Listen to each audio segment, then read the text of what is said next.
الحمد لله رب العالمين الصلاة والسلام على خاتم النبيين وعلى آله وصحبه أجمعين أما بعد فأعوذ بالله من الشيطان الرجيم بسم الله الرحمن الرحيم قال الله تعالى في سورة النساء وقد نزل عليكم في الكتاب أن إذا سمعتم آيات الله يكفر بها ويستهزأ بها فلا تقعدوا معهم حتى يخوضوا في حديث غيره إنكم إذا مثلهم إن الله جامع المنافقين والكافرين في جہنم جميعا۔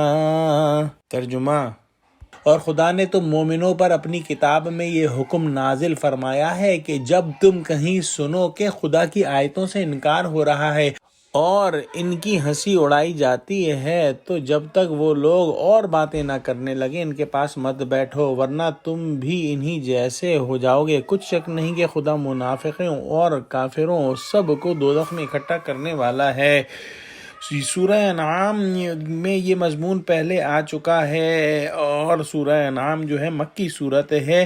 کافر اور مشرک بطور لہو و لعب قرآنی آیات کا تذکرہ کرتے اور بطور مجلسی مشغلہ کے باتیں کرتے تھے اور آیات قرآنیہ پہ طعن کرتے تھے۔ مسلمانوں کو حکم ہوا کہ جب ایسا موقع ہو ان کو چھوڑ کر چلے جائیں، ان کے ساتھ نہ بیٹھیں جب تک وہ اس مشغلے کو چھوڑ کر کسی اور مشغلے میں نہ لگیں، ان سے دور ہی رہیں۔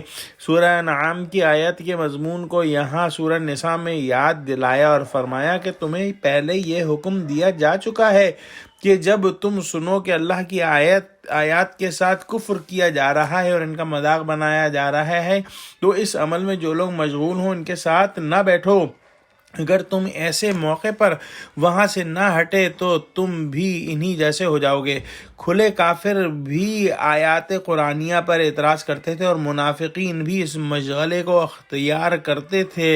مسلمانوں کو تنبیہ فرمائی کہ تم ایسے موقع پر ان کے ساتھ نہ بیٹھو، اٹھ کر چلے جاؤ، کیونکہ اگر اعتقاد میں ان کے ساتھ شریک ہو جاؤ گے تو انہی جیسے کافر ہو جاؤ گے، اور اگر اعتقاد میں شریک نہ ہوئے تو گناہ کی شرکت تو بہرحال ہو ہی جائے گی۔ بعض حضرات نے آیت بالا سے اس پر استدلال کیا ہے کہ فاسقوں اور اہل بدعت کے ساتھ بیٹھنا اٹھنا حرام ہے۔ آیت بالا سے یہ بھی معلوم ہوا ہے کہ جو لوگ کفریہ کاموں میں لگے ہوئے ہیں ان کی مخالفت اس طرح سے فرض ہے کہ وہاں سے اٹھ کر چلا جایا جائے۔ محض قلب یا چہرے سے اعتراض کرنا کافی نہیں ہوگا۔ اگر کافر کسی جگہ جمع ہو اور ان کی باتوں اور اعتراضوں کا منہ توڑ جواب دینے کے لیے کوئی شخص وہاں چلا جائے تو یہ ممانعت کے دائرے میں نہیں آتا، کیونکہ اہل کفر اور اہل بدعت سے مناظرہ و مجادلہ کرنا مشروع ہے۔ البتہ بہت سے وہ لوگ جو ہندوؤں یا نصرانیوں کی مجلسوں میں ہوتے ہیں اور ان سے اسلام کے خلاف باتیں سنتے ہیں اور اسلام کی باتوں کا وہ لوگ جو مذاق اڑاتے ہیں اسے بیٹھے ہوئے سنتے رہتے ہیں اور جہالت کی وجہ سے یا کافروں کی قوت ظاہرہ کی وجہ سے ان باتوں کا جواب دینے سے عاجز ہوتے ہیں، ایسے لوگوں پر فرض ہے کہ وہاں سے اٹھ جائیں۔ اس کے بعد اللہ سبحانہ وتعالی نے ارشاد فرمایا کہ اللہ تعالیٰ منافقوں کو اور کافروں کو سب کو دوزخ میں جمع کرنے والا ہے۔ پھر مسلمان ایسے لوگوں کی طرف کیوں مائل ہوتے ہیں؟ مسلمانوں کو اہل جنت کے پاس رہنا چاہیے، انہی کی مجلس میں بیٹھنا چاہیے۔